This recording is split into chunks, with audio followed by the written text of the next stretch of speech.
broadcasting live 4 days a week worldwide from the sunny beaches of Southern California. This is ExtremeHealthRadio.com. Hi there, everybody. Dr. Joe Dispenza here. My website's drjoedispenza.com. I'm the author of my latest book, You Are the Placebo, Making Your Mind Matter. And you're listening to Kate and Justin on Extreme Health Radio. I hope you enjoy the show.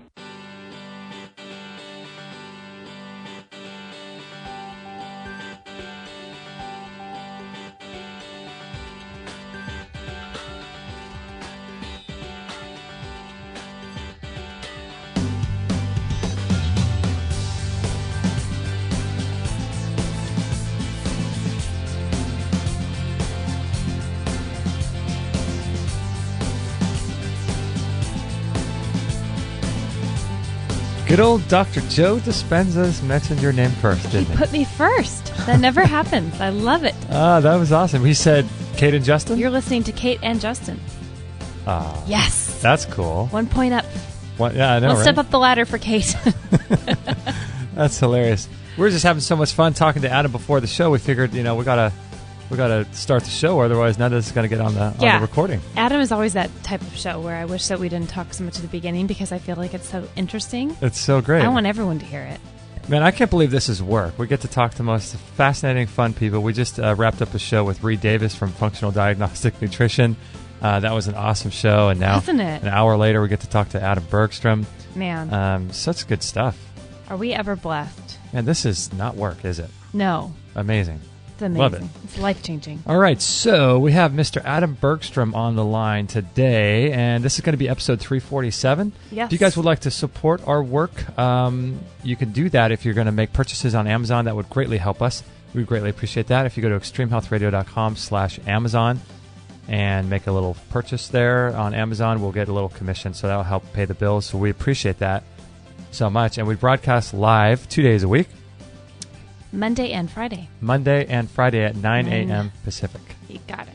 And people can go in the chat room, which they are now, and listen live at extremehealthradio.com/live. And is that about it, Kate? Baby Kate? I think that's the business for today. We need to wrap up, take care of. Is that all the housekeeping, as they call it? It is the housekeeping. That's what they call it in the business. And the because we know so much about the business. The business. The housekeeping. I love it. But today we have Adam Bergstrom, and if you've never heard his shows before, he's been on, he's been about 10 or 12 times, or 8 times on our show. Shoot. And he's on our show, Patrick Timpone's show, too. And just a great guy doing some really interesting work. And I have to say, he's probably one of the most unique people that we've had on our show. And we were taking a little walk the other day by the beach, weren't we, Kate? We're trying to figure out where the heck Adam gets this stuff. I would love to know. I feel like he downloads it from the quantum vacuum that is the ether or something. I don't know where it comes from, some other dimension.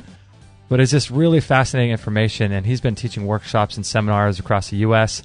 since 1977, studied with the great Swami Nitty Gritty, which is really fascinating, a story in and of itself. He's got about 50 years of experience in this field, teaching people and helping people with various diseases and ailments. And he's really into what they call chronobiotic nutrition or solar eating.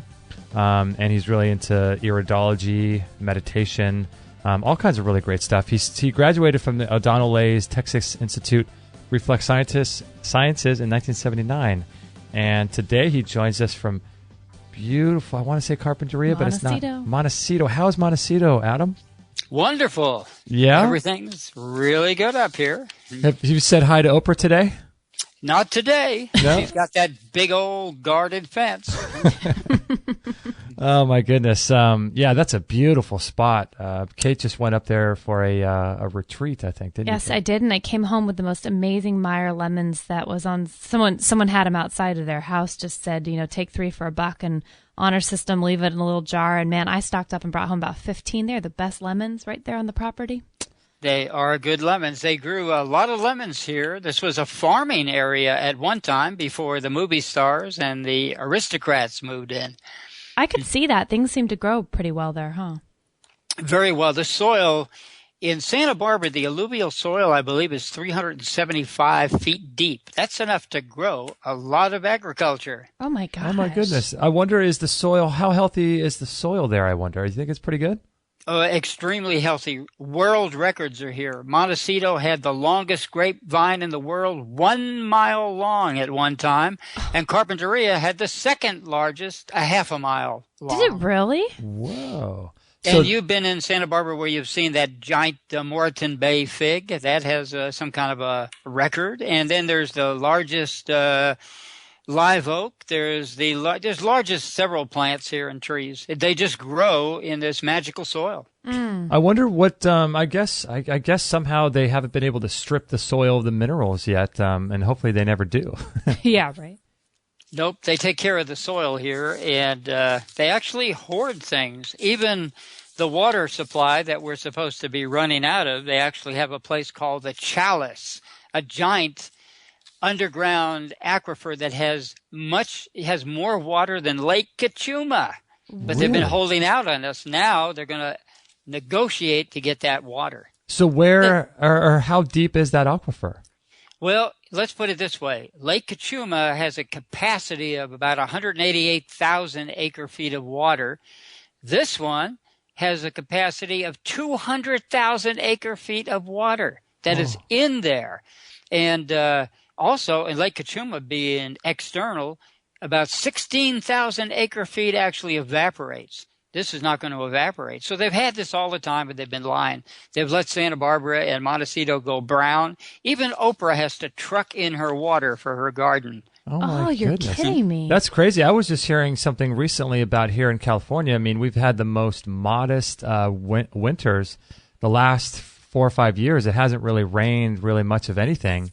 And they're talking about water restrictions next year if it continues on for another, I guess, 18 or a year. It could get pretty bad, I guess. Yep, and this is economic. They're deliberately doing that so they can raise the price of water. We're already paying more for water than gasoline when you think about it. Gosh. When you buy it in a bottle and all that plastic. Wow. Well, I don't feel so bad. When I was at the retreat, they put us through the guilt, whatever you want to call it, for taking long showers, and they told us not to take baths up there. And one day I had a massage with the reflexologist massage lady, and oh my gosh, she worked me so hard. She said, go and take a hot bath. And I said, I'm not allowed to. The city of Montecito doesn't let me. And I did anyway, and I felt horrible. So now I don't feel so guilty. Nope. Believe me, they're using it to fill their swimming pools here, so you can take a bath. Well, thank you, Adam. That's amazing. Hey, have you been, are you going to go over to New Zealand? Wasn't it about this time last year that you made a trip over to New Zealand? Not this time. We were thinking of moving there, and it still is a nice place. It's in our minds. We haven't ruled it out completely. We like it here a lot, but, the bureaucracy is over there too, we realized. The part of the country we were in was especially beautiful, though. We really did love it there. Yeah, I think that you have to have quite a big bankroll, they say, to get in and to be a permanent resident there, don't you? There's ways to get in without it, but they make it really hard, and you got to go through a lot of bureaucracy to do it. But you can't get in there without money. But it's easier if you just plop down a bunch of money like, what's his name? Kim.com, if you're familiar with him. Oh, who is that? Kim.com is kind of a rogue internet guy who figured out how to beat them at their own game, and so they declared him a criminal. And they had a big to-do about the U.S. government trying to extradite him, but he just paid extra money to New Zealand, and they keep him there. But if you look him up on the internet, Kim.com, he's a big, heavy guy with a fortress, and he travels by bringing his cars with him wherever he goes, 3 or 4 of them across the world. But now he's pretty much holding up in New Zealand, and it's quite a character. Oh my goodness. Yeah, I just brought up some photos of him. Too. Oh my goodness. Wow, what an interesting guy. He is interesting, and he so far is beating the system and hiding out. They've got him categorized as a criminal, and he doesn't seem to be a criminal to my knowledge. Yeah, big guy, 6'7". That's amazing. Yep, and very very tall. I think he was a video gamer too. I think he's a champion in that department. He's a really interesting, multi-dimensional character. My goodness. Oh wow, he'll be cool to check out. Yeah, the pristine environment of New Zealand is quite fascinating because I was there. I have family over there, and so I was over there. The most recent time was about 10 years ago, but just incredible in terms of how clean they are and how their food and the air and the water, everything is so just beautiful there. The people are really great too. We really enjoyed the people. Yeah. Very, very friendly. Yeah. So how long were you there when you were there? 3 months. 3 months. Okay. Good chunk of time. Yeah, we got the flavor of it. We had a great time, and we were on a piece of property way out in the middle of nowhere with lots of manuka honey trees around us and woods and farm animals. And anyway, it was really beautiful. And you could see for miles and miles. And you somehow were able to make that flight unscathed? I tell you, my partner, Vibrant Gal, she did better. She was smart enough to fast. Do not eat the foods on New Zealand Airlines. I'll tell you that. Really? Forget it. Why? What were they serving? Well, it's just mostly junk food. I was really surprised. Now, Vibrant Gal's friend came over here recently, and he lucked out, got a good meal. So, wow, my goodness! I just had bad karma with him. That's hilarious. So, what kinds of things have you been studying lately? What have you been? What's been really kind of getting you excited? Well, I've been really busy on the SunSync Nutrition site, adding all kinds of things. And as you know, we have a color recycling video, which tends to clear your traumas, but also can work on your eyesight, particularly if you watch it through once, covering up the right eye and looking through your left eye, then covering up the left eye and looking through the right eye, and then a third time through both eyes, and you do that fairly regularly, you could be surprised how much your vision can be improved. Wow, is that a video that's available on SunSync Nutrition? Yes, it is, and for $79.99, it's a lifetime sign up. In other words, you don't have to, my subscription's running out, it's a month or a year or whatever.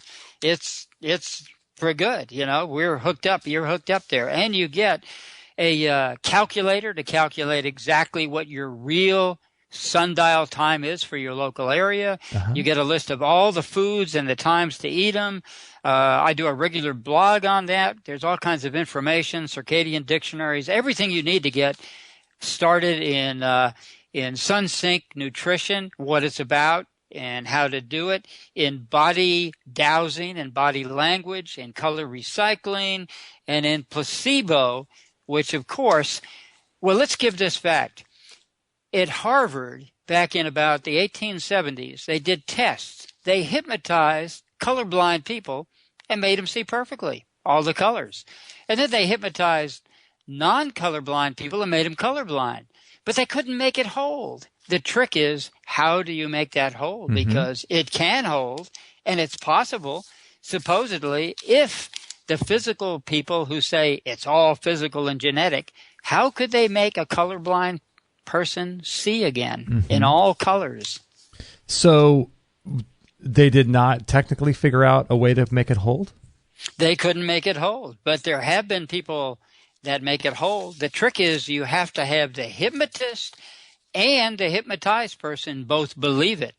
There was a man who had basically no skin pores, and the hypnotist thought he had warts, so he hypnotized it away. And, of course, it was a genetic disease impossible to remove by hypnotism because he was born with no skin pores. Well, he got them all back, but then hundreds of people, and this was reported in Time magazine, contacted him to cure the same disease, but he couldn't do it because he thought it was warts when he hypnotized the guy. And after that, after 100 failed attempts, he gave up hypnotism in frustration because he had been hypnotized himself to believe that that disease was truly incurable. Wow, that is so interesting. Having no pores, how does that happen? People are born like that. You can be born with any kind of disease in the book. My gosh. Hey, what is kinetic colors of the rainbow? The kinetic colors. What is that? Well, you've got an energy there, but actually colors are not something that happens to us. They're something we do. There are scientists now training people to look at red and see green. It's just as valid. We see those colors as a psychological trauma effect. And when we're under that effect, the yogis called it the dome of many colors. In other words, the lower mental body, or the third chakra, is what they call it in India, the third chakra. So see the very act of seeing colors is a psychological trauma. Is that?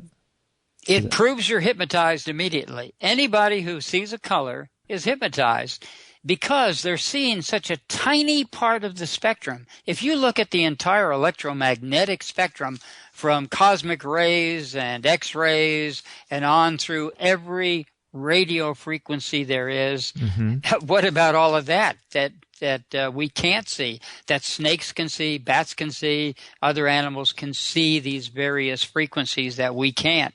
But we're limited only because of our cultural matrix. If you go to some primitive societies, they can see colors we can't see.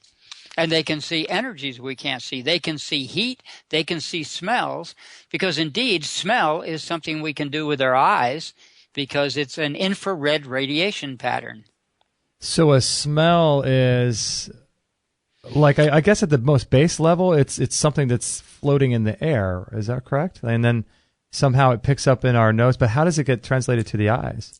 It is actually an infrared pattern because you can smell right through a solid wall and not have one bit. But we're taught in school differently. Now, let me put it this way. If you go back to 1947, the top science story reported in Time magazine and all the science journals was that smell could come through a solid opaque wall as long as it would allow infrared radiation to come through that wall. And it could come from miles away where there wasn't a single molecule to go into the nose. That's called a pheromone. So actually there is a molecule lower form. The nose has its own chakras, a first, second. It has chemistry, it has electronics, it has magnetics, it has pressurization, and it has belief. Your nose actually has a belief just like your brain does. It has its own little mini brain that works neurologically to program us to think smell is limited. So it's so fascinating because when it's the weirdest thing. Our dog will be in her house, and we'll be in the kitchen across the whole way of the house, and I'll open up something, and within seconds, it's not just the sound of me opening something, but she'll smell something. I don't know how she does it, but she'll smell the smell within seconds of me taking something out of the fridge, even though I didn't even make any noise. Rupert Sheldrake wrote a whole book on that. That's other influences besides smell. We have touch. We can touch at a distance. You can touch somebody hundreds of miles away. Rupert Sheldrake wrote about that, and I experienced it.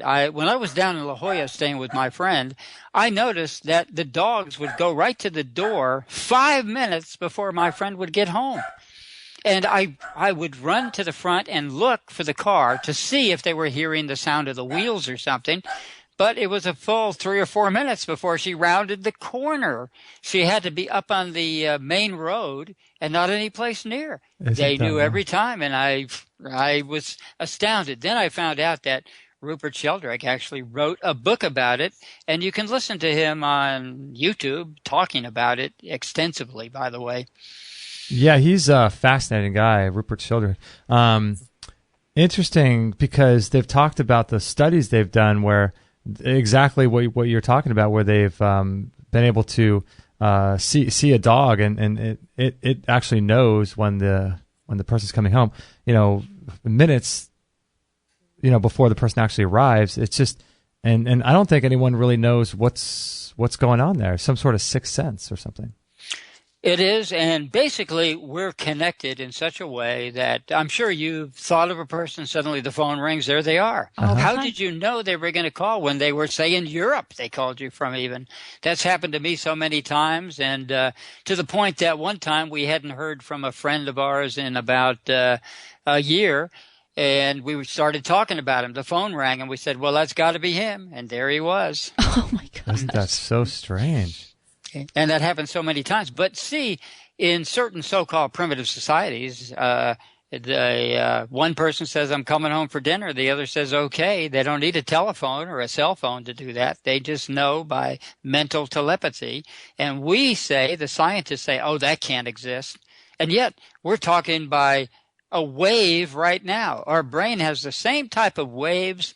It has X-rays. It has cosmic rays. It has every kind of wave you could want to communicate with. Yeah, it's wild. There was a doctor that was on our show, Dr. What was his name? Jeff McCombs, I think, on talking about Candida, and he was saying that I reference this a lot because I just find it so fascinating. But it was his contention that we know less than 1% of how the body actually works, and everything that we know, whether it's medical science or nutritional-based science, is based on this less than 1% that we actually know about what's going on. And I think that you're tapped into some of the more esoteric sort of stuff about what's actually going on in the body when people eat at certain times, and this whole sixth sense thing. It's just really amazing. I would even go further and say that the yogi who can walk through a wall and walk on water, he knows 1% of what's going on. The rest of the people are a fraction of 1%. And of course, our mind wants to think we understand this universe, but really, we are living in the matrix. When Neo woke up, he found out reality wasn't what he thought it was. You know, did you want to say? Oh, go ahead. No, I was going to say, it's really a strange idea of, I've been, thought about, how do we really know that we didn't just wake up this morning? I know people have talked about this, but how do we know that we didn't just wake up this morning with a pre-programmed information in our brain that's been downloaded to us or given to us about a past that we may or may not have lived? How do we know that this isn't the day one of our life here on Earth? Have you seen Dark City? No. What is that? See that movie, and what you're describing is the plot of Dark City.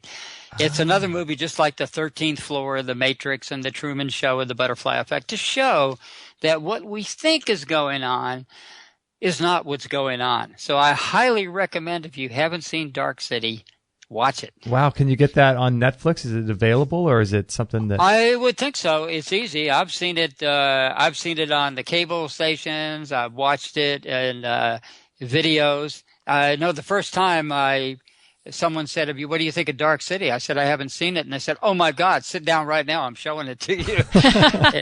And believe me, it's that good a movie. Wow. Well, Adam, your exact thing that how do you know you don't wake up? Like, look at this man named Derek Amato. He dived into the shallow end of his pool and hit his head, and suddenly he's an acquired savant. He's a genius. He knows all these things he didn't know before. He has a whole different life experience. He comes back a different person from a hit on the head. If you can do that with a hit on the head, what about programming yourself without the hit on the head? Yeah, that's the story that I was trying to remember on our last Friday show. Yeah, we were talking about that. You couldn't remember the exact story? Yeah, and so he had some incredible abilities. I think there's a bunch of stuff on him on YouTube, isn't there? Yes, and the idiot savant, however it occurs in many different ways. Like there are people who can, like one man, for therapy, they gave him a clay, and he made such beautiful artwork that they're selling for like $250,000 at art museums the first time he made it. Now, how do you explain that? Or the little boy that they adopt, and they thought they'll play Mozart or something, make him, to activate his brain. Well, they go to bed, and the husband says to the wife, hey, you forgot to turn the Mozart off. Well, the boy, and he was, his arms were such that he couldn't motivate him correctly, but he managed to crawl up in the stool, and he was playing Mozart with no notational errors whatsoever. And he'd never been on a piano, never even saw a piano before. Yeah, that's kind of stuff it freaks me out. I don't know where that comes from, but like you said, if there's some way to get those kind of results without going through a trauma, how amazing would that be? Instant genius. And by the way, genius itself is a nutritional deficiency. It actually is a problem. They knew that 100 years ago. Now people are trying to be geniuses. What you want to do is use your brain like a variable capacitor. Like in your radio, you can turn in any station you wish to. And if you have a good enough radio, you can turn in any station in the world. Why have it on a tape recorder when you have everything available? And imagine the brain that has every station in the universe and then instead memorizes things. But why would the brain be, or why would genius be a nutritional deficiency? Because it's based on a tape recorder. And a famous criminologist in the 1800s wrote a book. And every case of genius that we call genius, they found all kinds of disease patterns that go with it. So genius is caused by disease patterns, but you don't have to do that.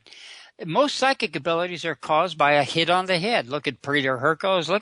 Follow your history of psychics, and they usually had an injury that precipitated it, showing a trauma. Years ago, I asked Swami Nitty-Gritty, I said, how come a psychic's brainwaves are very similar to a prisoner's brainwaves? Uh-huh. And he said trauma. So it's not that a psychic is a criminal. It's just that they have trauma too, but they have a different type of trauma than the type of trauma that brings a person to prison. Isn't that wild? Are you familiar with the work of Dolores Cannon?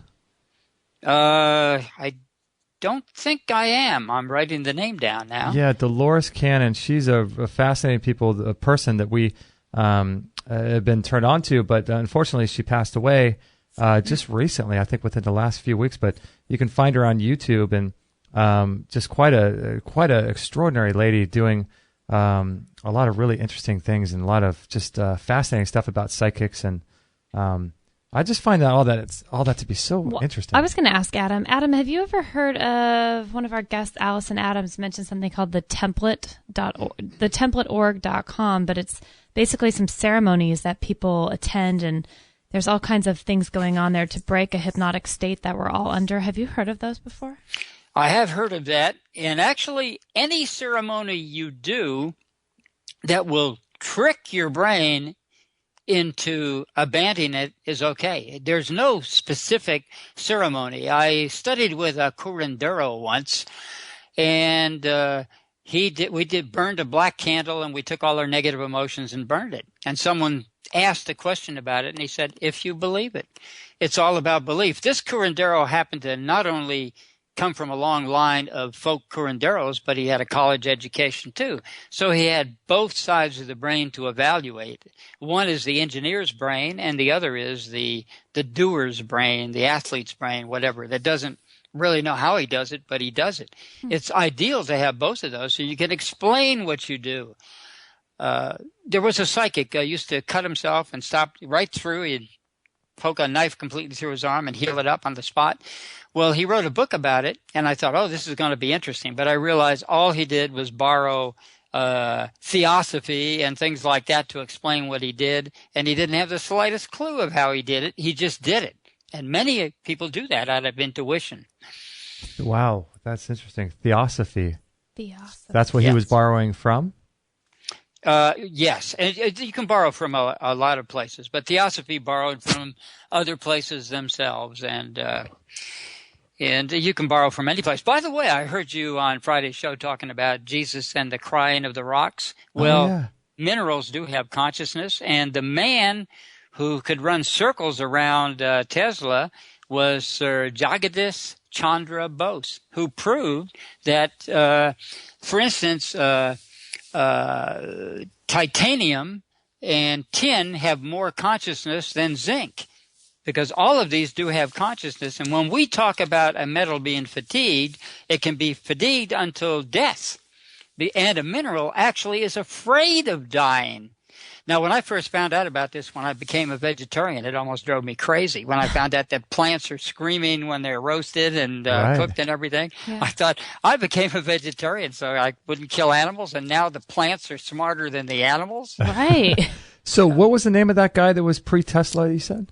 His name is Sir, because he was made finally he was acknowledged for his science, Sir Jagadish Chandra Bose, B-O-S-E. Wow. So what year was he doing his work? He was a scientist, and of course he was they were prejudiced about him being in Britain, so they gave him when he went back to India, they wouldn't give him money for his lab, but he did experiments anyway. He made the first telephone call way before Tesla, Marconi, and all of that. He did all kinds of things that beat out the American scientists, and they didn't want people to know that. And now they're starting to catch on that they know now that plants have consciousness. A plant has a nervous system. He was telling them way back in the 1800s about that, and the early 1900s. Jagadish Chandra Bose, by the way, is written up extensively in Yogananda's Autobiography of a Yogi, but you will also find him in the science magazines. He was a hard scientist, plus he could see that other world. Isn't that wild? We're going to take a little break right now. This is so much fun. I have a great story / question for Adam when we get back. Yeah, I want to talk more about this plant consciousness because like Adam was saying, if you're going to be a vegetarian or if you're going to be something like that, you have to realize that there are issues no matter what we eat in terms of the energy and the consciousness, and it just depends what you're eating and how much consciousness they have, I guess. But fascinating stuff. All right, so this is episode 347 of Extreme Health Radio, and we will put all the links that Adam's talking about and on that show page if you're interested in checking that out. And we'll be right back right after this break. Did you know that conventional dog food contains antibiotics, herbicides, pesticides, ground up carcasses from roadkill subjected to high heat processing, artificial colors, chemical preservatives, way too many carbohydrates, genetically modified corn syrups, indigestible grains, and a lack of moisture content in the dry kibble? Obviously, this can lead to health conditions like diabetes, itchy skin, teeth and gum problems, liver damage, obesity, behavioral issues, pancreatic problems, and even cancer. That's why we recommend the BARF diet, which is the biologically appropriate raw food diet from Barf World. Their unprocessed raw meats contain bone, organ meats, vitamins, and minerals that are loaded with enzymes. Barf World founder Robert Mueller explains more. Sure, I don't have to convince you on the damage that's caused by high heat to food. So as a result, we see many skin disorders, a lot of arthritis, obesity, heart disease, cancers. I mean, it's just rampant. The vet clinics are just full of these conditions. And basically a large percentage of the commercial pet food that's is made up of the human industry leftovers. And the pet food industry makes use of this waste product. And in addition to that, we are subjected to the products coming out of the rendering plants. Garbage in, garbage out. If you feed garbage to your dog, you're going to end up with garbage health. And if you put the right gas in, your engine runs smoother and lasts longer. So if you put the right fuel in the tank, you're going to get the right output. Garbage in, garbage out. We've seen an immense difference with our dog Maggie being on this diet. Give your dog the gift of health today by going to extremehealthradio.com/barf or go to our store. That's extremehealthradio.com/barf to learn even more. So I think moving into the year 2013 and beyond, we're going to have to get really creative and develop a strategy of how to get healthy and the ways to get medicines into our body that are unique and specialized. And I first heard of nebulizing from David Wolfe. If you want to listen to his episode, it's episode number 35.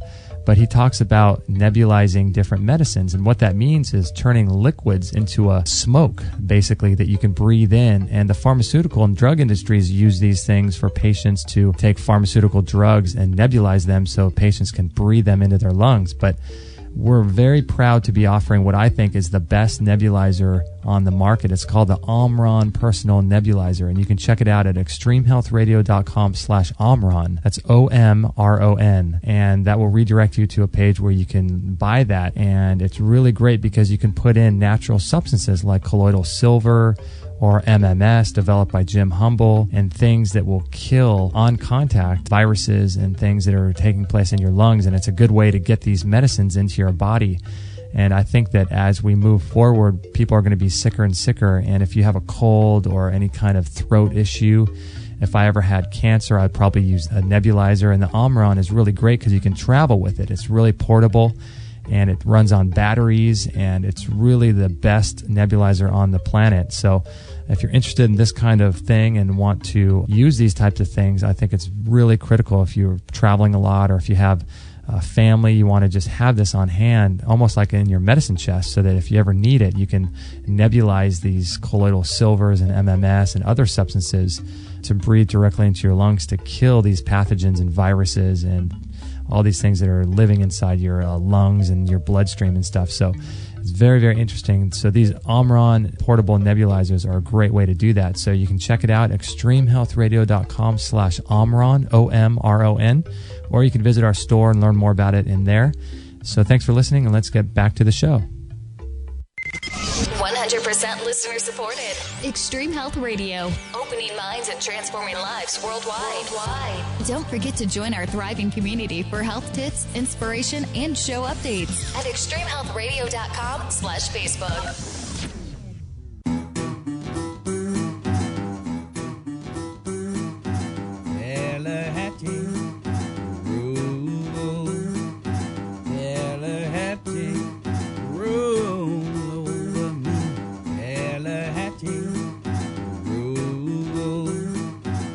So Kate reminded me that we have to start a new campaign during the break. What? A brand new campaign. What's that, the new campaign? Well, you referenced a book that I read years ago by Ayn Rand, or Ayn Rand. Ayn Rand, called Atlas Shrugged. Good book. And one of the main phrases in Atlas Shrugged was who is John Galt? Right. This is where you're going. Who is John Galt? And you said, who is Adam Bergstrom? I know. I think we should start. That's a new campaign. Should be a bumper sticker. Who is Adam Bergstrom? Because I've seen those bumper stickers. Who is John Galt? I think we need to make a new one. Okay. Who is Adam Bergstrom? I love it. That's hilarious. It's amazing. You like that? I don't know where he gets his stuff. Fascinating stuff. If you guys would like to support us, there's a Black Friday, or what is it, the Cyber Monday, deal going on right now. If you want to go over to extremehealthradio.com/Black Friday, you can see some of the health deals. Lots of great stuff on there, from juicers and rebounders to the sauna. $75 off today until midnight tonight. So if you want to check that out, that would be cool, and get yourself some good deals if you're interested in that. And also I wanted to make reference to Vibrant Gal's book, because Adam's websites, a couple of them are sunsyncnutrition.com and then also solartiming.com. And solartiming.com is where Vibrant Gal's recipe, solar timing recipe book. And is that correct, Adam? It's on solartiming.com? That is correct. Check out all three sites and see what's going on. I love it. Nice. And so what is her cookbook? What does that entail? What does it go over? Their food's on time. In other words, people have asked for recipes about timing because they hear me talk about eating foods at a certain time. And indeed, eating one food at one time will be much better for you than eating a food at another time. For instance, a potato is meant to eat at night to make sure you have a restful sleep. There was even a book called Potatoes Not Prozac. They didn't get the principle, though, why you eat a potato at nighttime to get that restful sleep. But the title was correct. I love it. Hey, I wanted to ask you really quickly, speaking of potatoes, I was telling Kate the other day, because we're going through some health issues in terms of figuring out foods that she's sensitive to, and I was telling her about what you talk about, the dextrinization of potatoes. Remind us what that is again. Dextrinization, and actually I'm going to use it in an incorrect way, because when Swami Nitty Gritty used the term dextrinization, he was talking about an unnamed process that people knew about it about 100 years ago. And that's if you take a food after you cook it and subject it to low heat, dry heat, for 20 minutes to even several hours, depending, you will get a much more digestible food than you get if you just cook it. And you can feel the difference also at higher heat. Like if you bake a potato, do this as an experiment. Take 2 potatoes, put one in foil in the oven and put one and just in its skin, bake it.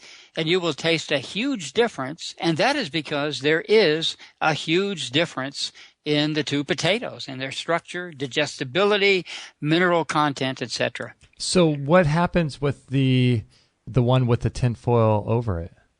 You steam it, and then it's a starch potato. The other one is a sugarized potato and a high-octane fuel. Sometimes it will make people sleepier, but eventually you'll upgrade your body to work at a higher level. Would there be a way to do dextrinized potatoes like a what do you call that, Kate? What we had at Thanksgiving? The sweet potato, like the mashed potatoes? The mashed potatoes, is that possible to do that in a dextrinized way? That's even a better way. The way I dextrinize my squash for digestibility, it's a midday food, is I first cook it, then I take a fork and I squash it up, then I put it in the oven, and then it's dextrinized to perfection in a couple of hours.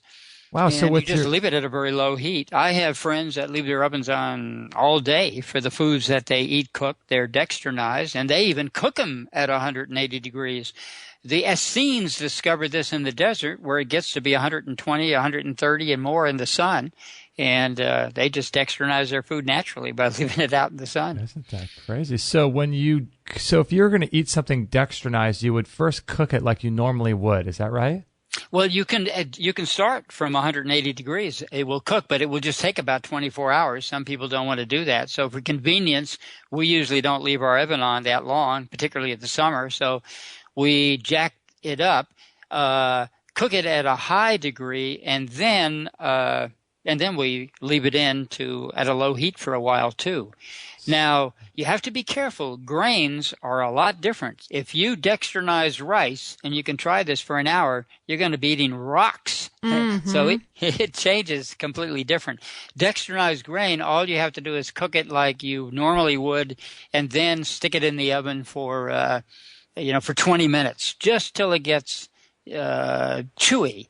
And once it gets chewy, it's ready. Any more, even in a half hour, 45 minutes, and you're not going to be able to eat that rice. And you'd want to do this at like 180 degrees or something.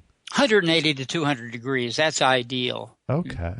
Wow. And so this allows the food to become more digestible and brings out more minerals and things? Much more digestible, yes. It's more. In fact, I heard you talking about Agni and about how some guest you had said that because of Agni, you want to eat your foods in the middle of the day when the sun is the highest. Mm-hmm. Oh, right.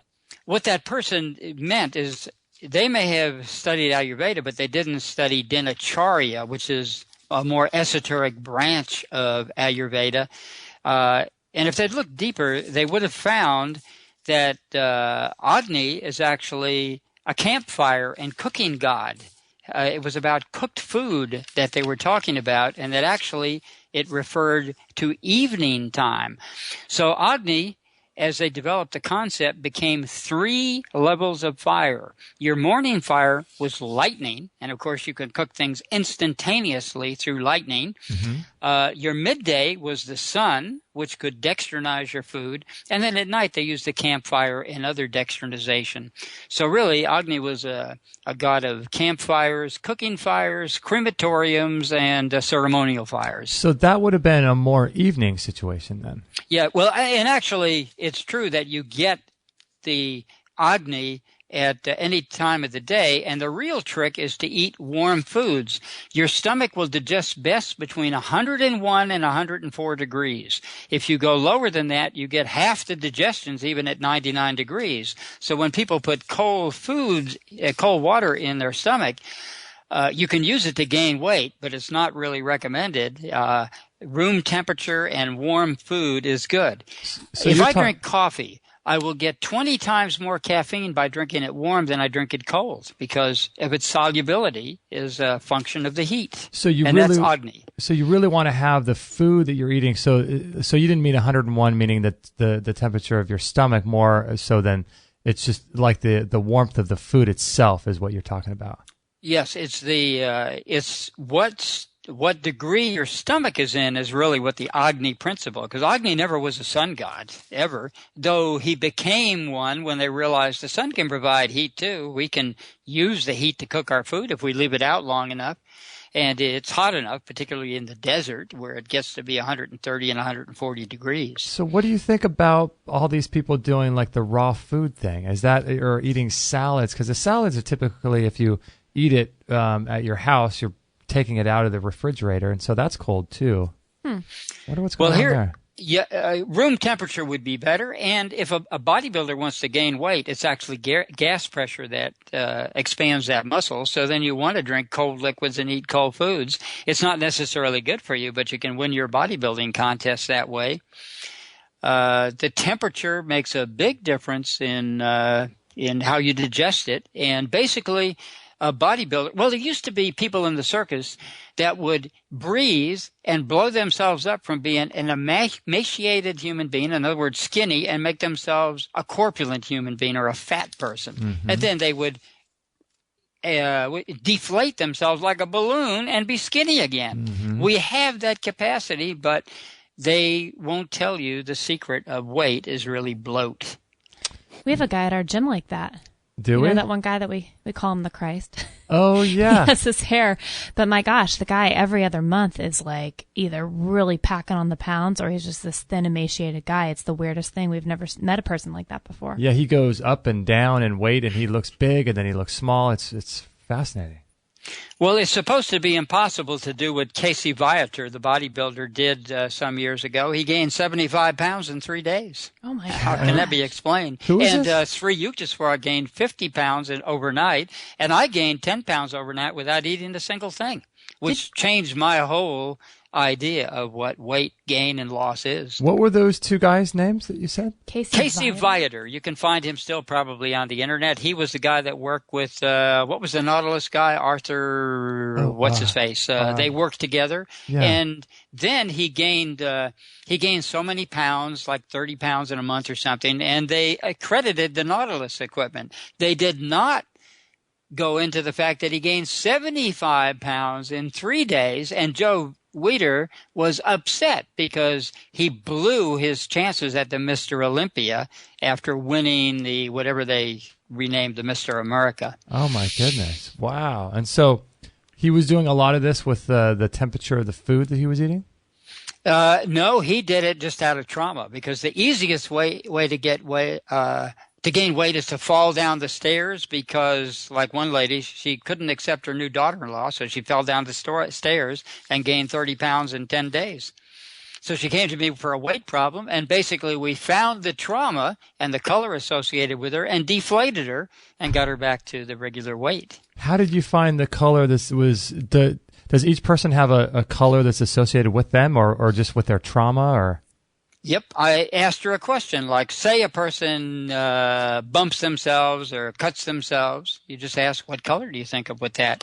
And 9 out of 10 times, they're going to give you the correct color. And if not, you go to their wardrobe, or you go to what color is in their wardrobe and what color isn't their wardrobe, and you find out their trauma pattern for as long as they're attracted to those colors.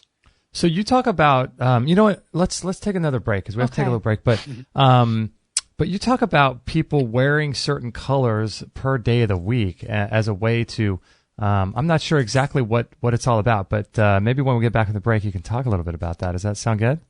Great. Yeah, that's fascinating, because right now I'm wearing white, and it's Monday. I think that's wrong. I think I'm supposed to be wearing red. I don't know, but we'll figure that out after the break. This is episode 347 with Adam Bergstrom. Fascinating stuff. My goodness, unbelievable. It just blows me away. I could talk all day. Yeah, my mind is always spinning when we talk to Adam. Oh, my goodness. All right, we're with Adam Bergstrom. His website, if you want to check it out, sunsyncnutrition.com. And if you're interested in the cookbook that is available, you can check out that at solartiming.com, and we'll put links to all of his pages on our website too, so you don't have to go looking around for him. So we'll be right back with Adam Bergstrom right after this break. The history of heat therapy dates back over 2,400 years, and it was Hippocrates who said, "Give me the power to produce fever, and I will cure all disease." This FDA-approved medical device called the Biomat is a mat that you can lay on, read on, sleep on, do yoga on, sit on, and it can be used on office chairs, massage tables, and the like to help the body heal itself.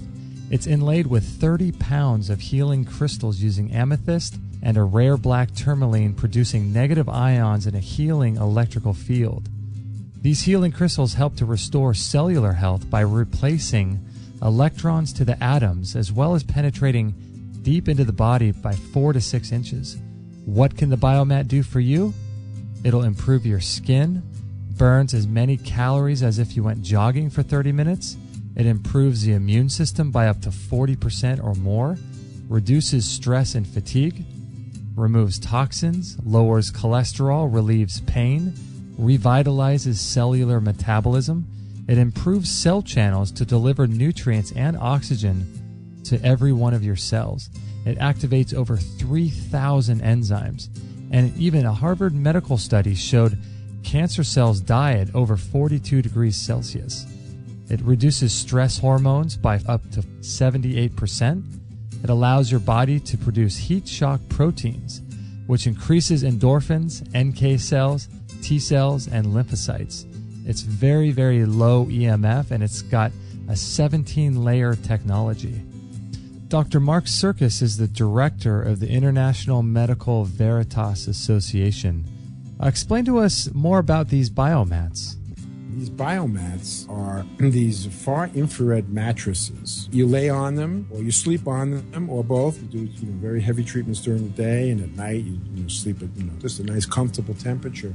These biomats are like these love machines, comfort machines, and healing machines, because what they do is they just radiate out light, far infrared light, and you can radiate yourself all night long while you're sleeping when you're not doing anything else. And what happens is this light penetrates the body and turns to heat. And the first thing that happens when you bring your core body temperature up 1 degree is your immune system strength increases by 40-50%. They feel when you lay down on them, you guys know, you have one. So it's like the feeling is so good. It's like being in the cuddling with a lover, your wife or husband. It's just warmth and comfort. How are you using biomats for patients in your clinics? The cancer treatment using heat is very aggressive, meaning during the day, you sandwich yourself in between 2 of them, turn it on to high heat, and bake the cancer. The cancer will die before you will. No, this is, you can awesome. Go to England and spend $20,000 and microwave a cancer out of existence. These biomats basically do the same thing. Radiation therapy for cancer is really a solid idea. Unfortunately, oncologists use the wrong radiation. They use radiation that kills you. This biomat uses radiation that can save your life and make your life more comfortable, keep you warm in the cold, and help take care of your kids and all. The list doesn't end. Yeah, because isn't there some sort of temperature at which cancer cells will start dying? Right, and it's below the temperature that human cells will die. So you really like this biomat far infrared technology, don't you? But it's strengthened me. Well, now the kids are addicted to it. They fight on who's going to sleep on it at night. And it not only changed my life, but it changed my medical practice and my books. This is a great machine for anybody who lives in the cold during the winter. Instead of heating a big house, you just heat yourself. Bottom line, it brings good feelings. Just lay on this biomat, and it gives the strength back. I can attest to that indeed. Kate and I love ours, and we think you will too. Learn more about these amazing biomats at extremehealthradio.com/biomat. Or you could check them out in our store as well. Again, that's extremehealthradio.com/biomat. All free shows, all the time, on Extreme Health Radio. Opening minds and transforming lives worldwide. Join our community today. Sign up to our email list and instantly get our free gift to you, along with loads of inspirational content and cutting-edge tips to help change your life at extremehealthradio.com/subscribe.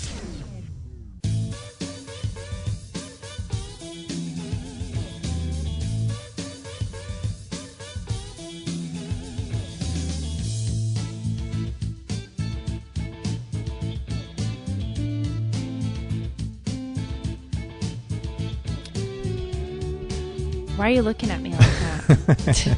Because my microphone was high in the sky and I wasn't ready to go. You weren't ready to go after the music? I was slacking. We're having a good time here with Adam Bergstrom, sunsyncnutrition.com, as well as solartiming.com if you want to go over and check out his websites. He's got a great app that you can get on your phone, which is really cool because it adjusts itself with the daylight savings, and it gives you all the foods to eat at the particular time of the day. It's really, really cool because it kind of just reminds you of how to eat in this solar nutrition kind of a way with chronobiotic nutrition. So really interesting stuff at sunsyncnutrition.com, as well as solartiming.com is where the cookbook is. And Adam, before the break, we were talking a little bit about colors, and I think you mentioned at one point, I'm not sure where I heard you talk about this, but you were talking about different colors for different time or different days of the week. There's actually colors for the day too that you could wear, but that gets impractical. The 7-day rhythm is based on our immunity cycle. A perfect immunity is 7 days. It usually varies between 6 and 9 days for most people. If you get to be a 5-day immunity, you're dead. If you get to be an 8-day immunity, you're dead. If you get to 7 days, you get what's called divinity, is what they used to call it. Now they call it super immunity. So what does that mean if you do it if you have an immunity that's 5 days? What is it that you die? You die because you didn't synchronize with your immune system. Let's take 2 diseases, tetanus and rabies. Tetanus and rabies, they are not poisons to us. They're not a toxin. We die from our own immune system, but we die from 6 days to 9 days later when the immunity, it takes that time to mobilize the forces. And I only know of 1 person, 2 people that have survived rabies in the entire history of rabies. We probably have some others that we don't know about, but that's what we're told, that this one woman up in the Great Lakes area and then someone else back in the 1800s. But it's not even a poison. A poison acts very quickly within, say, immediately. Like in certain diseases, there is one type of disease you get from a toxic algae that is called very fast death syndrome, whatever it is. Anyway, the cow takes a bite of the algae and is dead before it hits the ground. Oh. So it can happen that fast with those type of poisons. It's in blue-green algae, by the way, but fortunately they process that out of the blue-green algae. For most people, some unexplained heart attacks might be that problem, though. Oh my gosh. So these people that made it, it wasn't just random? You think that they were actually doing stuff to boost the immunity, like wearing the right colors every day of the week by chance? Or how did that happen? This has been known for a long time. In fact, if you study transplants, they know that the transplant has various times when it will be rejected. 7 days or around there, again, 6 to 9 days is the one. The other one is 28 days, which is somewhere between 27 days and 30 days either. You get a slack to the slow side, and of course it's more intense to the hyper side. And then 6 months. So if a person keeps an organ in for 6 months, they're going to be okay. Okay, now let's take this to a person who has an accident. They have an accident and they treat it. You're likely to have a relapse from a surgery or even an automobile accident at 7 days, 28 days, and 6 months later. And not even associate it. People don't know because they don't keep track of that. And those rhythms are there. We actually, if you want to really get technical about it, and this could drive you crazy though, there's a 1-minute cycle, there's a 4-minute cycle, there's an hour cycle, a 2-hour cycle, a 6-hour cycle, a 12-hour cycle, a 24-hour cycle, a 7-hour cycle, a 28-day cycle, and a 6-month cycle, and a year cycle, and a 12-year cycle. The 12-year cycle is the one you hear about in Chinese astrology. They're real. And so these cycles, gosh, it's just so interesting. Who came up with these? How do we know about this? Scientists have known it, but they hide it. And how they hide it is they put out 7 million pages of medical disinformation per year to put it on the internet and make you think you have to go to WebMD and all these scientific studies to learn, when most of this was worked out 100 to 200 to 300 years ago by scientists. They do not want people to know that. Yeah, because, man, if you're diagnosed with something and you go over to WebMD, or if you have some sort of symptom and type it in, it's always going to be the first result. And if you read that stuff, it's enough to get, it's almost worse than whatever it is you're researching, you know? Yep. And not to pick on him, but Dr. Amen has the cart before the horse. He says that what's going on in your brain affects your consciousness, and actually your consciousness affects what's going on in your brain. And they don't want you to know that, though, because then they don't get any business. They don't get to put you under a CAT scan machine and see what your brain's doing, when common sense tells you that your consciousness is doing that to the brain. Now, you say, well, what if I have a brain injury, then I can't think? Well, that's like the tubes in your or resistors in your television going out. No one would say that TV station is being generated inside of the machine just because a resistor went out. It's actually an interference pattern between your mind, which is stored outside of your body, and its reception, which is stored inside of your body. So when they talk about our mind being one and there being a universal consciousness and that kind of thing, our mind really does exist outside in some sort of quantum field. Is that what they call it? That's our mind. There is no ego. As the Buddhists say, what is there to reincarnate? There's only one soul, and it's called soil. It's a mistranslation of soil, or the 144 atomic elements that make up the periodic, a fancy word for time, periodic table of the elements. Wow. And so they say there is not multiple souls, but just one soul that's sort of coming in as different people, different expressions of that. Everything is a hologram. It's a giant hologram. And you're familiar with that you can cut the hologram in half and in little pieces. Well, imagine humanity, trees, minerals, everything being cut into the biggest hologram in the universe. Everything. Isn't that what they say about the ocean, too, is a hologram, in terms of it's not like you can get 8 ounces of ocean water in the Pacific versus 8 ounces somewhere else, and you're going to get different minerals. All the minerals are in every single. It's all spread out evenly. Exactly, and in fact, according to Swami Nitty-Gritty, there's only one atom of calcium, only one atom of iron, and one atom, and it's in extension. When he told me that, I realized that explains radionics and all these far-fetched ideas where you can take a reading on someone elsewhere with a machine called a radionics machine, or a pendulum, or your mind, or ESP, or all these affecting matter at a distance.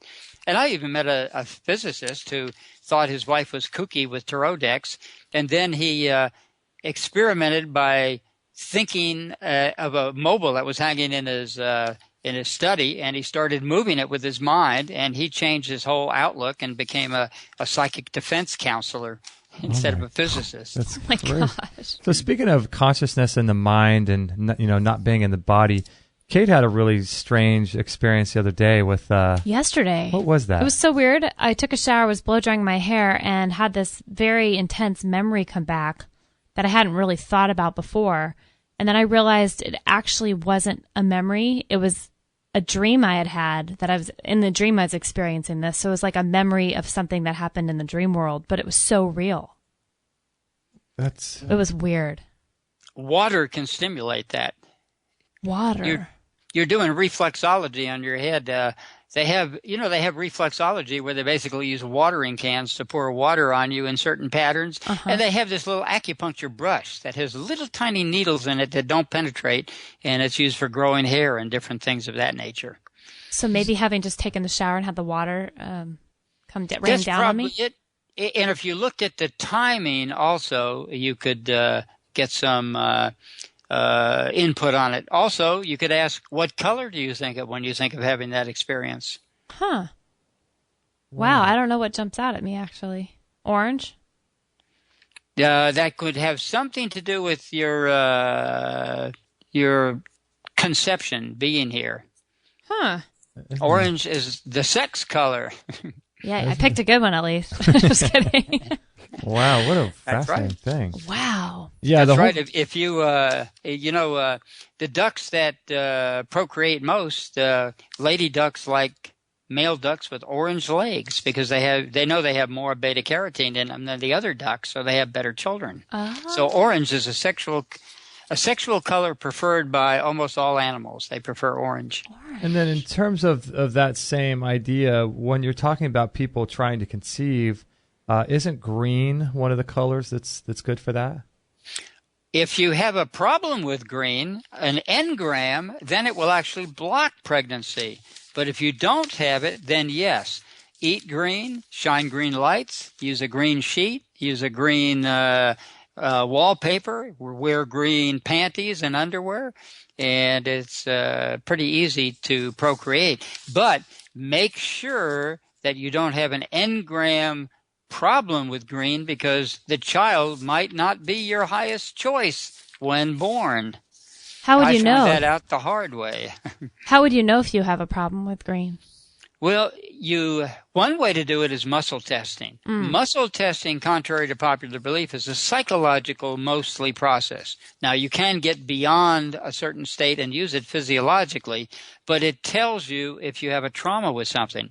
So what you do is you just have someone test your muscle and look at a color and see if it weakens your arm. You can also use a bathroom scale, is how I used to do it, and after squeezing it long enough, you can tell there may be as much as a pound of pressure per difference in what color or whatever you're checking out, your food or whatever.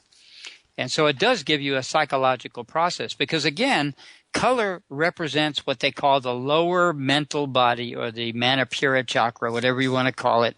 It's the gut area. And the gut area has to do with pregnancy. It has to do with the liver, the gallbladder, the spleen, the pancreas, the stomach, and the circulation sex meridian. So it's a very important chakra, quotation marks. What do you think about the color blue? There's a lot of people talking about the blue light and low blue light. We've been kind of experimenting with that over the course of a while with getting those low blue light sunglasses to wear in the evening. And what's going on with the color blue? We use yellow light bulbs here, and that protects us against the new lights they have. So we're using yellow anyway because since they're bug lights, the powers that be figure, well, it doesn't matter. There's not much business for bug lights. So they're going to keep those incandescent because the incandescent light bulb is much more practical than any of the other ones, and the other ones are dangerous. Now, full spectrum lighting or blue light is great during the day, but when you have it at night, past kidney time, it's a problem. Now, you can set yourself and override the blue at night by looking at the sun just before it sets, and you will get, if you look in your area, you've probably seen the green flash. We've heard of that, but we still have yet to be able to see that. We try. We can't find it. We can't see it. I used to see it a lot in La Jolla, and I actually, in the last month, we saw 3 of them up here, which is really rare. So the air has been really clear. But the green flash is also related to the blue flash because we do something called color compensation. As it gets at sunset, whether you know it or not, the entire sky and everything you see is red. It's as red can be. But we compensate it to what we think is a regular all colors of the rainbow. And this can be seen if you go into a room that has a blue light bulb and you have something red in your hand, you can still tell it's red even though only blue light is being reflected off it. How can you do that except by color compensation? And scientists know that. It's a trick. Our eyes are so smart that they can educate and give us any color in the rainbow so that we can see what we think we see. But that's not what we're seeing. This is so strange. So it would be advantageous to lower your exposure to blue light. What time is kidney time, did you say?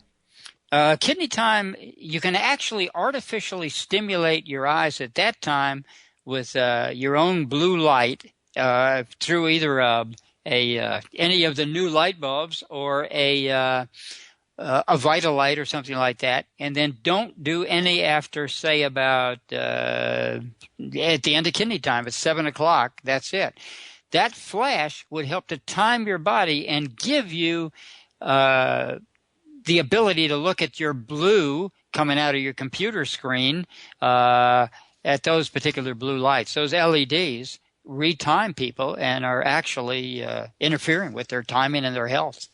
Yeah, I've heard a lot of bad stuff about this blue light phenomena, and we talked to Dr. Jack Cruz, who originally got us turned on to it. But so what I do is I have this program on my computer called Flux, and it's a free program you can download to your iPad or to your Mac or anything, PC, and it goes according to the sunset. And so right around sunset, you'll see the whole computer screen turn to an orange. And then at that time, I wear the low blue light sunglasses on top of that because Dr. Cruz was saying that that Flux program is just not enough. But he was talking about the melatonin being affected by the blue light and all kinds of things. Yep, you can trick the melatonin by going out and exposing yourself to the morning light in the morning, which has a high percentage of blue in it, and then get, say, small intestine time about 3 in the afternoon, and then get 6 o'clock, and then you can stand the blue light during the night. You can trick melatonin. Melatonin is not that smart. Wow. Melatonin's not that smart. Poor melatonin. It needs to be educated. Well, maybe it's actually healthy because it doesn't have a mineral or a vitamin deficiency. That's right. Melatonin is opposite melanin. One is bleach, and the other one is pigment. Oh, okay. That makes sense, yeah. Adam, there's an interesting question in the chat for you. If we can throw a question at you. Mm-hmm. They ask, are you familiar with I'm gonna totally butcher this, near syncope, which is the sudden weakness or feeling like you might faint? My doctor says that I have a virus. My legs feel very achy. And then they go on to say they've been so achy lately, and this person's been journaling down everything they eat, and their suspicion is that sea salt does not help. They've heard the interview with Charles Partito on our show saying that sea salt is toxic. Could that have anything to do with this, do you know? It could, but the toxic engram is the first place I would look. Wow.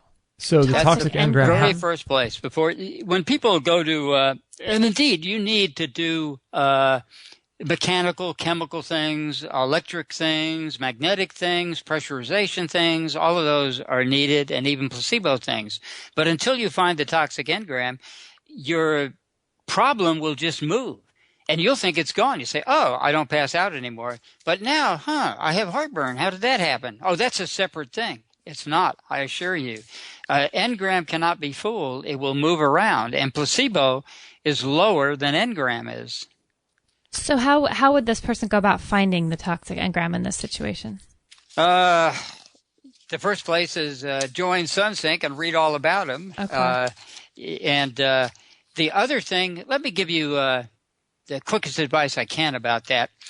I found out how to find engrams by simply turning somebody's feet. I was trained as a reflexologist, and I started warming them up. So I'm turning this guy's feet, and he mentioned a woman's name, and his right foot jumped. And I thought, now that's interesting. So I asked him to repeat what he said, pretending I didn't hear.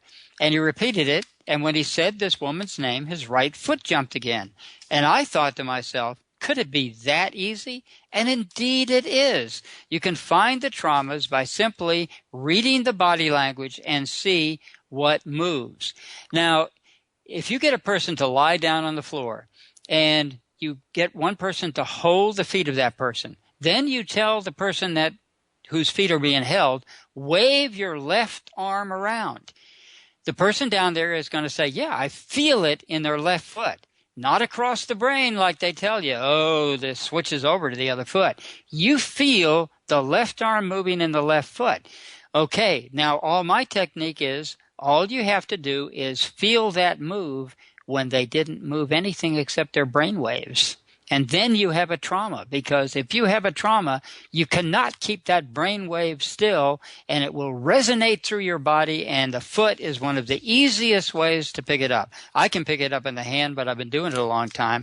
The beginner should start with the foot where it's magnified. And then where do these traumas originate from, do you think?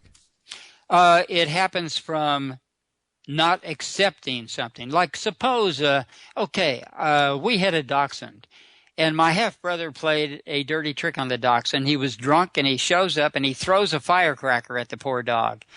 Well, little Baron von Stromberg jumps over a fence that he couldn't jump over before, obviously hurt his private parts, and after that was terrified of the 4th of July. Most dogs aren't terrified of the 4th of July unless they have a reason like that. Now, most people die with those traumas. They will be afraid of something for the rest of their life and sometimes not even know it. They might have I have seen people that can't make money because they have an engram that tells them no matter what you do, you can't make money. And it can be a non-serious one like that, which isn't life-threatening, or it can be an engram that you're going to get cancer because you saw your Uncle Ralph get it when you were 3 years old. So that's how engrams get in there. They basically are an irritation in the flesh. And an irritation in the flesh, I'm not talking about the Scientology engram, but they copied it from Richard Siemens' work back in 1910, somewhere around there. Uh-huh. And he was the one that came up with the idea with the engram. But they are on the right track to do props to Scientology. There is such a thing as an engram, and they seem to be the only one that's doing anything with it nowadays. And so these engrams, when you recognize you have one, I guess it might be something that people would realize. I'm sure if they just look, at their life, I'm sure they can figure out where their engrams would be if they have traumas, wouldn't they? Most people can't unless they can read their own body language. That's why it takes a second person to do it, because the unconscious will hide that. It's adept at hiding the trauma. However, once you can feel your own body language, like say I think of my mother-in-law and suddenly I feel my right shoulder twitch. If I felt my left shoulder twitch, it's not my mother-in-law after all. It's her husband that the problem is. Wow. So that's how you tell. And it's infallible because I would get everything 99%, so I won't say infallible, but 99% accurate, which is pretty good odds. A lady came to me one time, and her back was completely out, and she lay down on the floor. It was really hard for her to get down there. And I said, well, what's going on? And she said, my husband is bugging me. And her right foot jumped. So I tactfully put it, is there another woman, your mother-in-law, or any other woman involved? 2 women. And one of them said, I don't care if he is your husband. I'm going to have him. Wow. Well, that's a trauma. So anyway, I asked her a quick question because I know that I figured it could be sibling rivalry. I said, do you have any sisters? She jumped off the floor, her back completely better, and said, 2 of them. And one of them even has the same name as this woman. And the other woman that's after my husband is the passive sister. I'm going to go give those 2 women a big hug and tell them I understand. And she did, and they never bugged her again, or her husband. And then her back was completely well. Completely well. That is so weird. In the chat room, they're curious about where to start with this engram thing, with this situation with the achy legs and things. Would you suggest? I mean, is reflexologist somebody who really knows what they're doing? Are they going to be able to help you weed through that a little? No, an amateur is best because a reflexologist gets confused in what they're doing. But here's the trick: you get a friend, someone they know. Why go to a reflexologist and pay all this money when you you have a friend or a spouse or whatever? Okay, they just simply turn your feet in like a figure 8 position over and over and over, and then you just tell the person, start talking to me about anything randomly. Is anybody bugging you? You have any trouble at work? You have any trouble at home? And then you will eventually start to feel exactly how I found it, accidentally. I knew about the left-right patterns already. I'd learned that from Swami Nitty-Gritty, and polarity therapy teaches it. Mm-hmm. Polarity therapy is a little inaccurate how they do teach it. But when I found out that I could find it before the injury, in other words, you can interpret having an injury on the left side, but isn't it more practical to find out you're going to be in an accident an hour before than after the fact that you're in this accident because this and so happened. So now you have a broken bone to deal with, and this is why. I'd rather find out about the broken bone before you get it so you can stop it from happening. Yep, it's all about prevention. Holy moly. But it's being in tune with yourself and to be able to do these types of things. And so, wow, what a really weird thing. So you can find out what your engrams are, and then how do you get rid of those? Well, it depends on what the trauma and the color is. A lady came to me one time and said, "Can you tell me why my this finger?" And she showed me her triple heater finger or ring finger and said, on her left side, "I have a rash here that won't go away." And I said, "What color do you think of?" And she said, "Yellow." And I said, "Well, what male is asking you to make a decision?" That's what yellow is, just like on the traffic signal. It's hit the brakes or go like hell, right? Uh-huh. That's what yellow is. And she said, "Well, it's my husband. He wants me to help him with his real estate business, and I want to do reflex therapy." And I said, "Well, the problem is not your husband or doing it. The problem is you haven't made a decision. All you have to do is make a decision about that, and then the trauma will go away." Well, she made the decision. She said, "Right now I don't have any customers, so I'll help my husband with his business and then build a customer base." The husband came home a half hour later and said, "Honey, did you tell Adam about the finger?" And she said, "It's all gone," and showed it up, and the rash had gone away after being there for 6 months. Wow. That's how easy it can be when the person accepts it. Now, if she hadn't made that decision, she'd still have the rash and be using aloe vera and God knows what on it. That's true. Yeah, I have something weird like that kind of going on. I've had this pain in the bottom of my right foot for so long. I know that's a female related thing, right, Adam? It probably is. Female. What color do you think of? Red. Red. So it's something about a change with this person. It could be a female that's moved away. It could be even a death imprint from someone who had died somewhat, and the anniversary's coming up or something like that. It could be thinking of you're changing professions into something else, but it's something to do with moving, and it usually on the right side will affect the sigmoid colon too as well. That is so interesting because I was going to say I feel like it's kind of this thing where I haven't been able to move forward out of my old job and into this new one, and I've recently made the decision that at the end of the year I'm going to be done with the salon job and focus on this full time. And you know what? Since I've made that choice, it hasn't been bothering me as much. That's exactly how it happens once you make a choice. Yellow connects with red, by the way, in certain ways, but yellow is the decision about it, and red is the actual move itself. Many people get red traumas when, say they go on vacation and they go back east or someplace and they visit relatives, and then they really had such a good time there. When they get back here, they fall while they're skating or something like that, and the reason it is because they'd just been back to see their relatives and they'd rather be back with them. That's how it can happen. So nothing really happens to us by chance. There's no real chance happenings, no matter whether or not they're accidents or whatever we want to call them. Everything happens for a reason, right? After working on hundreds and hundreds of people and obeying the 99% rule, I still haven't found an exception to that. I always find, I can't say that the emotion causes the cancer, but I can always say if I find cancer or whatever, I'm going to find an emotional trauma that was there with it. And diseases like cancer and heart disease, they are big traumas, obviously, the type of traumas that cause people to commit suicide. And I believe with the rebirthers that all death is suicide ultimately. Yeah, it's wild because you think about someone, even if it's just like a car accident or if it's a boating accident, they're skiing or something or in the snow, all these things happen. I'm sure if you were to go in and really look at their life and analyze everything they're going through and what happens as a result of these things, I'm sure if you're able to look at all that, you can see reasons for everything. Yes, and now it's not quite as accurate, but you can tell by watching the eye tweaks in people. If a person has just a everyday garden variety trauma, both eyes will close.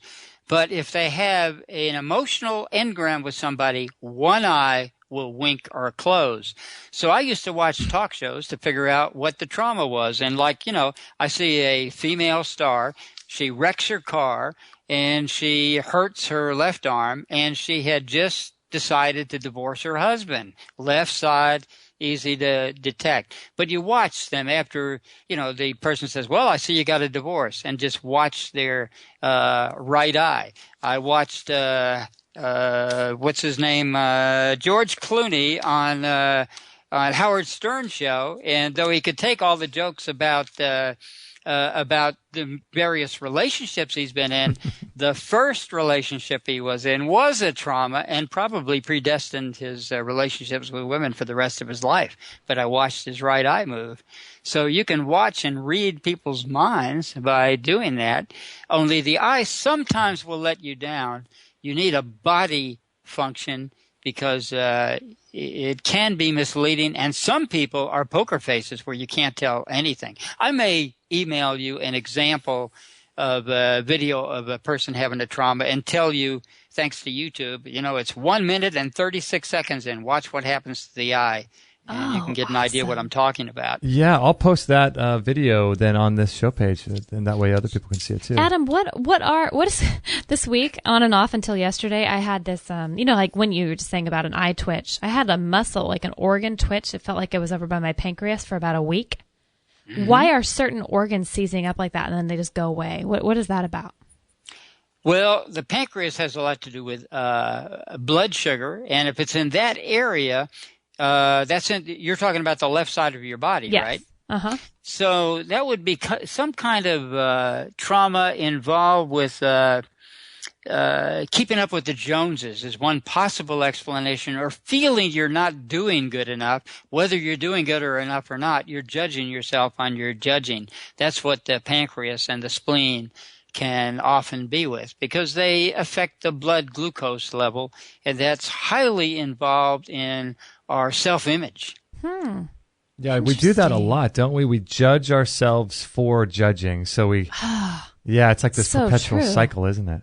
All of us are stuck in it. I'm stuck in that too. So you have to deal with that on a daily basis and clear these traumas as they arise so that they don't become, so all these little traumas don't become a big trauma. And of course, there's always big traumas, a spouse suddenly is gone and divorce, or just leaves without notice, death in the family. Those are huge traumas, but a lot of things are just day-to-day insults at work or in a relationship, whatever, and those things can get to you. What is your suggestion for people on a practical level to clear those little traumas daily? Do you have any specific protocols you do to help keep that in check?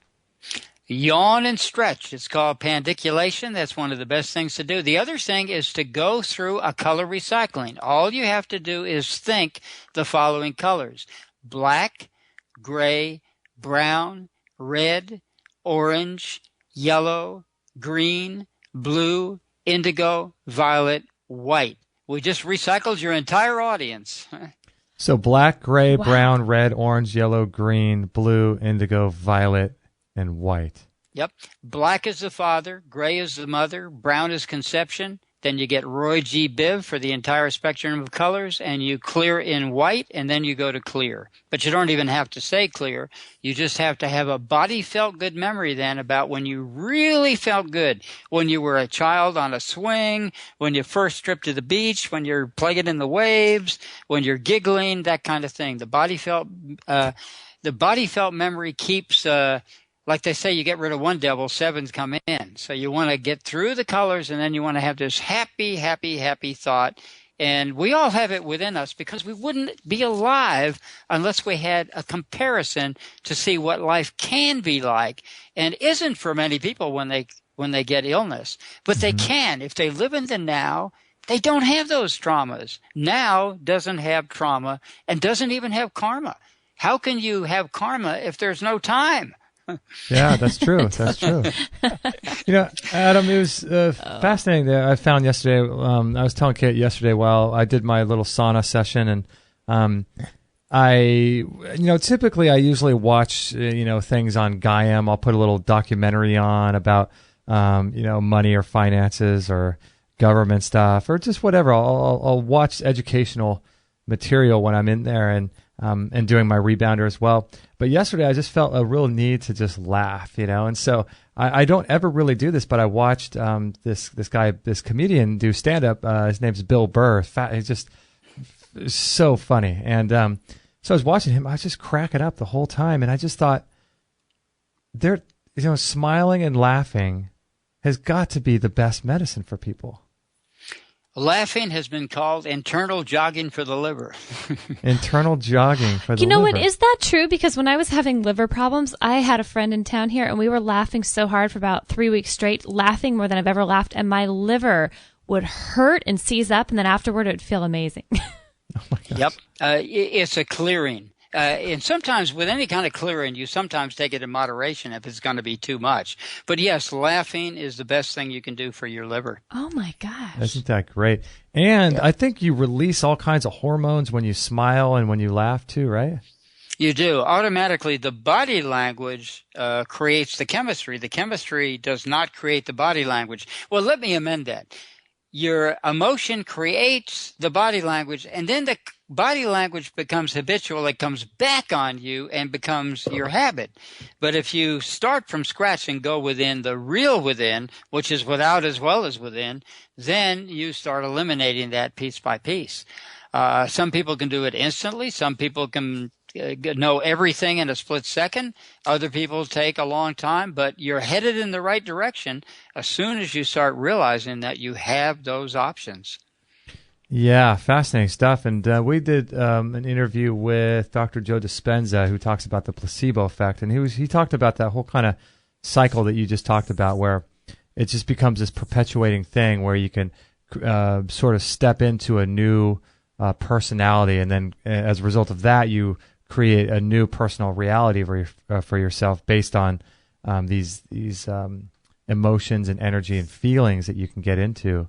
And I just felt like the other day when I was laughing, man, it was just so therapeutic. I just needed that so much because, there are times when life just gets so serious, or it can be if you interpret it that way for too long, Placebo is extremely powerful, and people, regard it like it's a problem. And actually, it's the way out, because we can actually placebo affect ourselves out of any condition at all, ultimately. Seems like there's case after case for that, and all the books we've been reading and things, people coming back from seemingly hopeless situations just from the mind. Especially in the old days. A lot of people don't know that the Rockefellers and the Morgans and the Vanderbilts, they made all their money with placebo. They used affirmations, they used psychics, they used elementals, they used all of that, and that gets hidden. And also, they were so interested in research that you've heard of Otto Warburg, probably. Yeah. Yep. He's a Rockefeller buddy. Rockefeller sponsored all of his studies. You've heard of Alexis Carrel. Rockefeller funded all his studies. You've heard of Fletcher. We get Fletcherism. He financed and even did the introduction to his book and all of those. So the Rockefellers were very cagey people. They hung out with yogis and remote viewers and people who knew their future that could tune into it. So we should do the same. We can. But they let us believe that we are a product of our environment and our genetics and everything else, and that we can't change it. You have this body type. You have this blood type. You have this gene type. Nonsense. Yeah, because if that happens, then all of a sudden people have to go to the medical paradigm, and then they realize they don't have any power within themselves to do any real true healing, and that just sort of perpetuates this whole weird economic cycle. Thing. Yeah, they don't know. They don't want us to know that we can live long and juicy. Yeah, live long and juicy. Adam, last question in the chat room. Is it? I know you still, if I'm correct, consult with people over the phone or Skype, correct? Yes, I do. Do you also see people in person? If a person comes up here, at this point, we live with a celebrity who wants to be totally anonymous. And so I can't see people here. I have no place to see them. Gotcha. But if they come up and get themselves a hotel or a place like where you were staying here in Montecito or nearby, then I can see them. I charge the same price I do over the air, $150. Okay. And actually, it's better to get a reading where I can actually do body dowsing on them, because I can tell a lot more than I can. So yes, if they want to come up here, I do see people in that way. It's not many people. Yeah. I think I do about 3 people a year lately. We're pretty much hermits behind these walls. So if people were to have a Skype consult with you, are you able to do some sort of long distance dowsing as well? I've been very lucky that everybody I've looked at so far, I could tell their eye movements. Now, I give a person what they want. Sometimes I've had people, they ask questions, and when I offer to read their body language, they're not ready to let go, so they won't let me read their body language. And that's okay. If you get the information to eat SunSync, a nutrition way, the way to color recycle yourself, because it's like a fruit that is ripe. You hold out your hand and touch the apple and it falls out in your hand. That's how disease, because if you take a trauma before it's time, you can make it worse because it's out of time. Many so-called therapists, another word for the rapists, make that problem happen. Oh, my goodness. Yeah, that's true. They try to force it on a person like, hey, I can make you well. I know the problem. I've been there and done that. I used to trip people so I could get a hold of their feet and work them. I've become smarter because you will take on their karma when you do that and their traumas. Wow. Interesting. Fascinating stuff. So Wow. it's safe to say that you can definitely, or you have been able to help with clearing people's traumas in their bodies in all different sorts of ways. If they are ready to let go of the trauma, and I'll give you the ultimate example. Yeah. Some years ago, I had a girlfriend, and she got a phone call that her mother was dying. They were in the hospital, and we had better get down there in 24 hours. All the relatives were called. They flew in from the Midwest. We met at the airport, and we all came into the airport. There was this lady, about 89 pounds, soaking wet, with all kinds of tubes in her. My girlfriend started crying, like, how can they let her suffer like this? Well, I looked at her and thought, you've got to fight for life. You can't just give up. She looked at me and fixed my stare like, who the hell are you? And so I realized I was on stage. So I thought to myself, what would Swami Nitty Gritty do? And instantly it came to me. I walked up to her, I grabbed her frail little hands in mine, and I said, repeat after me. I am a winner. And she, to my amazement, as well as all the relatives, she yelled, I am a winner! And she was out of emergency in 1 hour, and everybody had to go home. I remember this. I remember that. Yeah. Wow. Happened right down there in San Diego at that hospital off of whatever those two roads that go to Pacific Beach are that you first get into San Diego. Wow, that's so interesting. I've been doing this meditation that I kind of made up. I'm sure it's not really that original, but I was doing it for, I do it in the evening, and it's sort of an affirmation type of gratitude meditation where I will make statements about everything that I want my life to be and what I stand for and what kind of person I am and who am I affecting through the radio show and all these types of statements about I'm healthy, I have perfect digestion and I just get really creative with it, and I try to say it in such a way that I'm looking at myself as a third person, describing who I am, like the archetype of who I am. And then I'll do that, and I'll do it with feeling, so that I start feeling these things, and then I'll do like a gratitude kind of prayer, and just thanking God for all the things that I have in my life and everything that I'm blessed with. And then after that, I'll do sort of that breath of fire technique, and to sort of bring the feeling of both of those two things in. And it's just an incredible thing. And I don't know. I mean, I'm sure you do something similar or have heard things like that, but I don't know what it is. It seems like a really powerful practice. The unexamined life is not worth living, and you're examining it. And by the way, I want to compliment you on your Friday show. The way you have your philosophical discussions is examining life and traumas and everything. So you're essentially meditating while you're doing your show. Oh. Well, that's good. Yes, it is. I enjoy listening to your Friday shows especially. Oh, thanks, Adam. Thanks, Adam. Wow. Well, thanks so much for being on. And gosh, I just love it. I could talk with you for days. It's just, and I'm sorry that we had to reschedule the show because we did go down to 2 days a week. So I apologize for that. But all in divine timing. And wasn't it strange that all the electricity went down there for your last show, and then I couldn't get to you because Yahoo went completely out, and that's where your email was. Oh, my goodness. I figured it was supposed to be the right time for the right experience.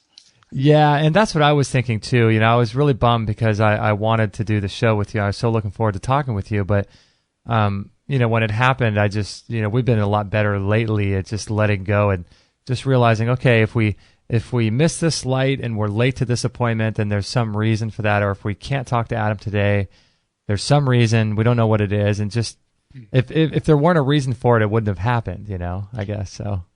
I was with Swami Nitty Gritty once, and we went in to see the Siddhartha movie. And as we got into the theater, we were at the end of the movie.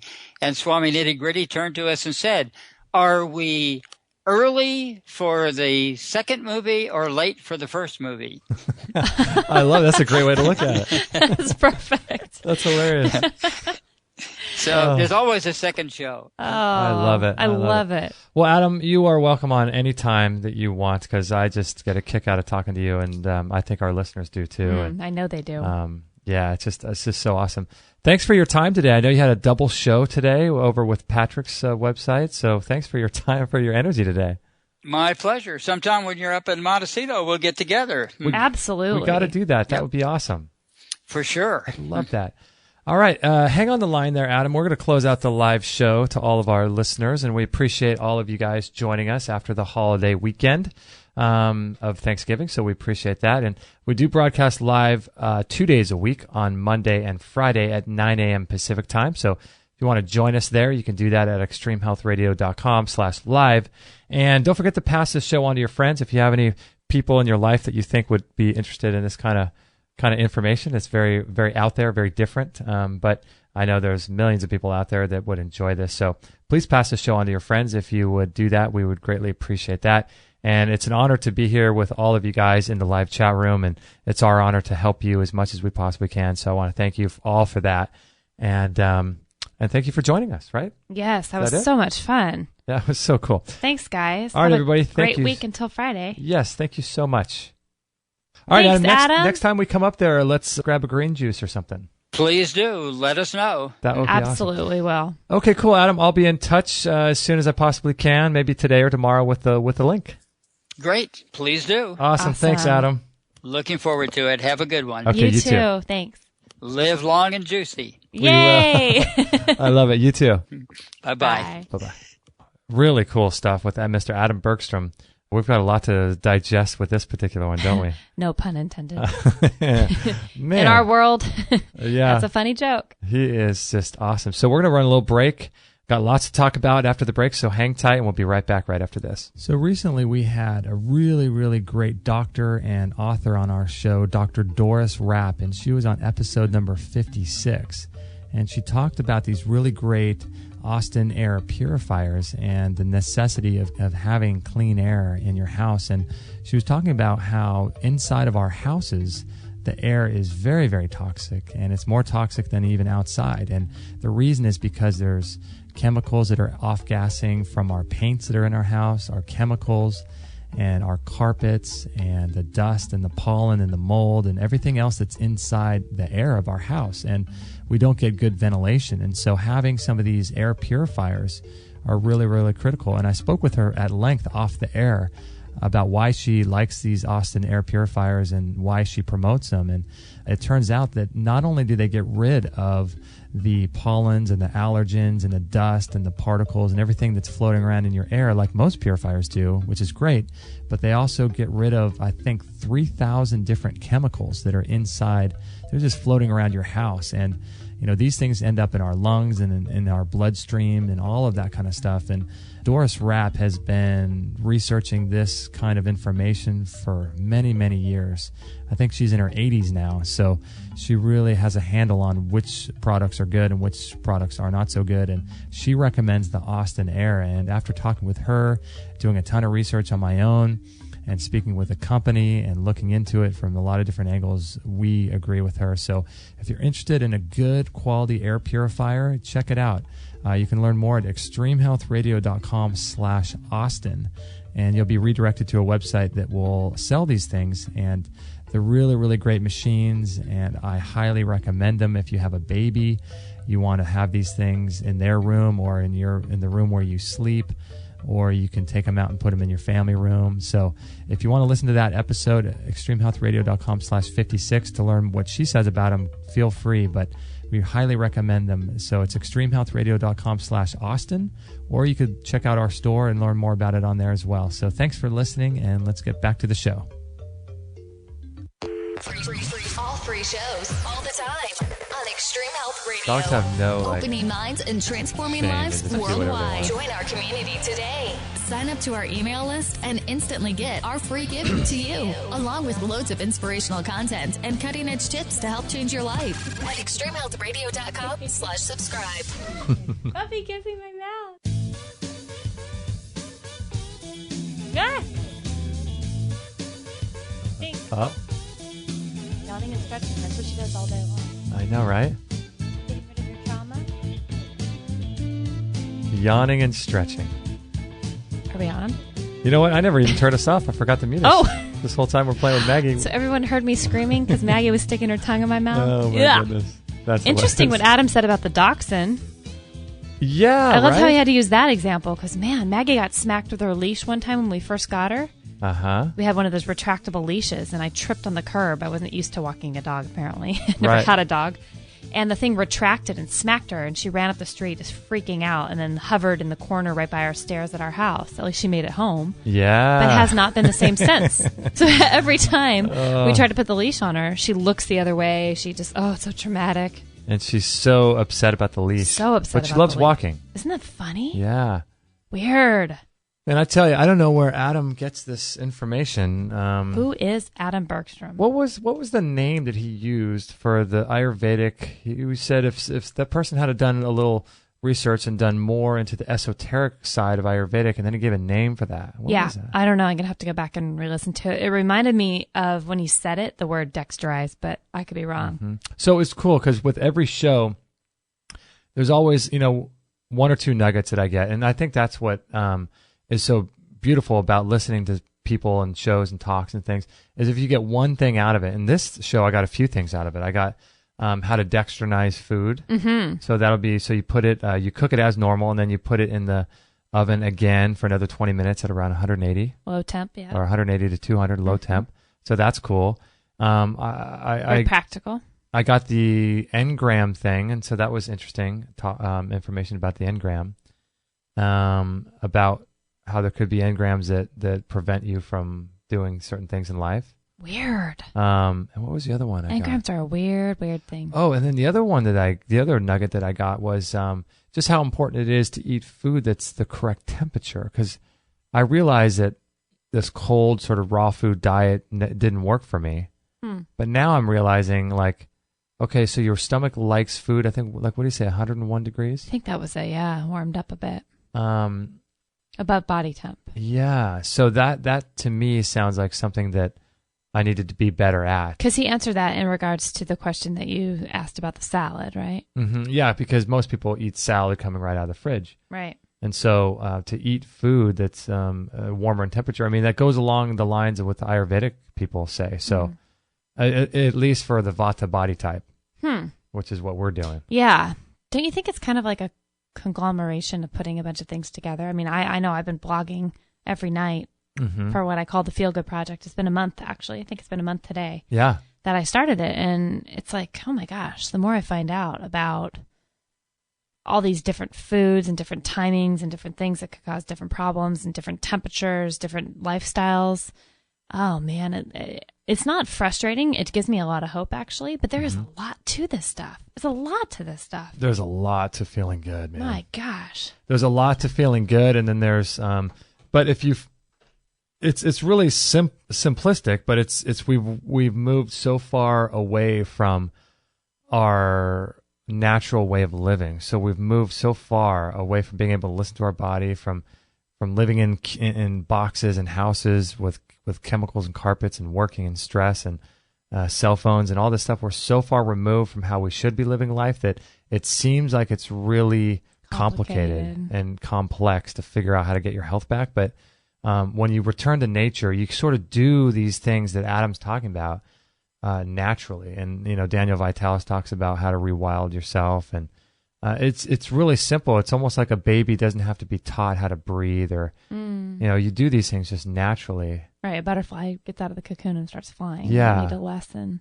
So for you feeling better, it just makes sense to go back to nature and do this. Well, I love how someone in our chat room was talking about possibly working with Adam Bergstrom, and was asking me on the side in the chat about some energy medicines and things like that. And this guest said that they're looking into a few different things, and they said they're actually going to meditate on it and wait and really look into what they feel like they need to do. And that was the best answer. I thought I responded something with like, awesome, like listening inward is always the best way to go, because it really does come down to that, because this stuff can seem so complex no matter who you're working with or who you're going to for help. And this person will know exactly what to do when they go inward, like we all do. We just don't take the time to do it. To me, I think that the way you know if someone is a good practitioner, whether you're going to go see Adam Bergstrom or Reed Davis or anybody, is if you walk away from them having hope, but then also you walk away from them knowing that eventually you can do your own healing.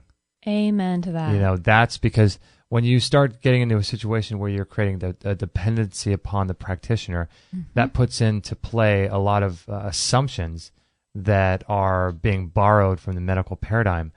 And namely, that is you don't have the power within yourself to heal, and you need a medical doctor or someone else to heal you or to help you.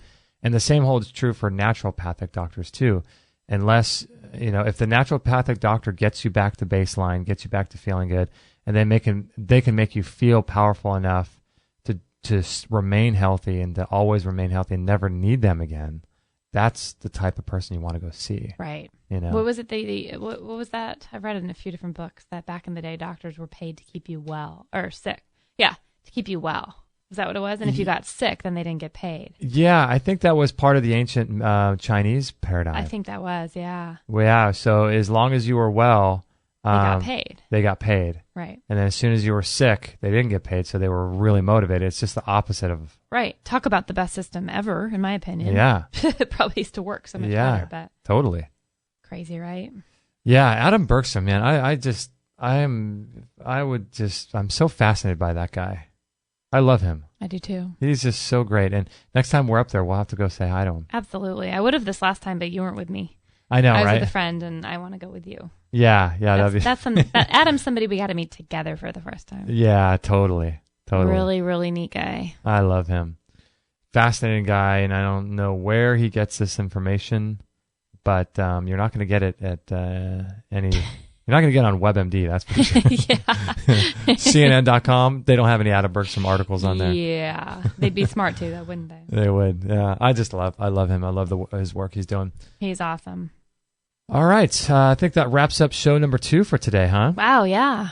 How are you feeling on energy here? I'm a little depleted. I need to get some water. Go get some water and wear the right energy colors, and you're good. That's right. I'll be good to go.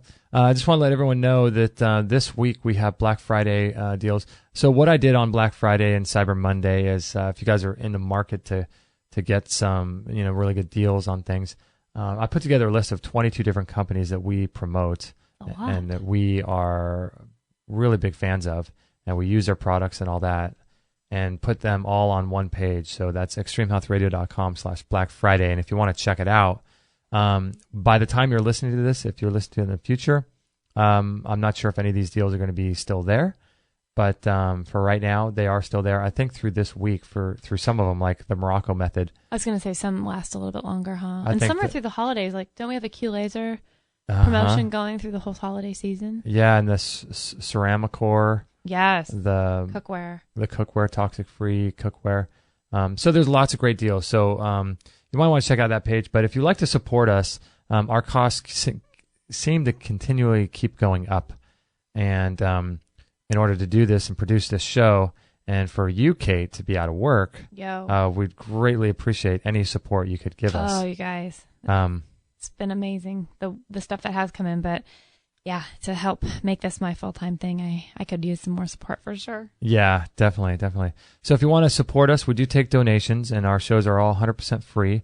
And you can donate on the right-hand side of our website, or there's links up at the top for that. And then also, if you want to support us via Amazon, during the holiday season or anytime, really. If you go to our link, extremehealthradio.com/Amazon, click on that and then bookmark that in your browser, and then use that every single time that you make a purchase on Amazon. That really helps us. Oh, you guys, we're so grateful. Yeah. Seriously, I mean, none of this would even be possible right now if people hadn't been doing that up to this point. So. I know. It's amazing. It is a hard thing to remember, though. I mean, my own dad had to finally bookmark it last night. Yeah, we had to walk him through it. He's bought so many things on Amazon and just forgotten to go through the link. And all that really, I mean, it might be a few bucks here and there, but it really all together collectively helps keep things going. Yeah, as long as you can keep remembering to do that. If you're going to buy something on Amazon, it helps to support us, and you're, going to buy those products anyway, so that's great. And we don't see what you order, so we can't know what you guys are ordering. There's no judgment. Yeah, whatever you want to buy is fine. And so that's one way to support us. And then also we have our store as well. Lots of great products on there.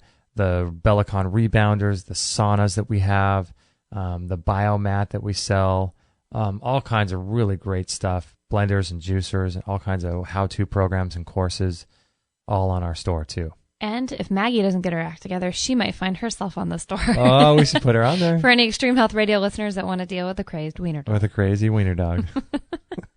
We'll even wrap her up for you. Yeah. Nice bow on her. Yeah. In fact, we'll deliver her. Free delivery. This week, man, she's been a pain in our, you know what. Yeah, she's been a challenge. Quite a pill. Ugh. So yeah, there's a bunch of great stuff on our store. So please remember to consider us anytime you do any shopping like that. And then also, if you want to support us, just via sharing our show on Facebook, doing things like that, and just sharing us, that would be really great. iTunes reviews are always welcome. We really appreciate those. Those help us a lot too. So lots of ways to support us if you'd like. If not, you don't have to. Everything's free. Everything's available for you. And so it's just there to empower you to be in good health. And have more energy. So we appreciate all you guys so much. We appreciate you being on the show and listening and sharing it and all that stuff. So we appreciate that so much. And is that about it, Kate? I think that's it. How's your energy level? It's pretty good considering I've had bone broth and a juice today. That's good. And it's already, close to 2 p.m. We should have some more bone broth. My teeth hurt. Oh, really? But I'm gonna push through. Huh? I was talking to Adam Bergstrom off the. We'll save this for Friday. Yeah. I'm gonna save this for free for all discussion. All right, I'll put it on the notes. All right. Everybody, thank you so much for joining us. And we will catch you guys on the next episode. Hey, everybody, this is Josie, Justin's mum. Don't tell him, but I know he would absolutely be really happy if you would sign up to his free weekly newsletter. And don't forget to share this with all your friends. This is the buzzing bumblebee signing off. That was so good.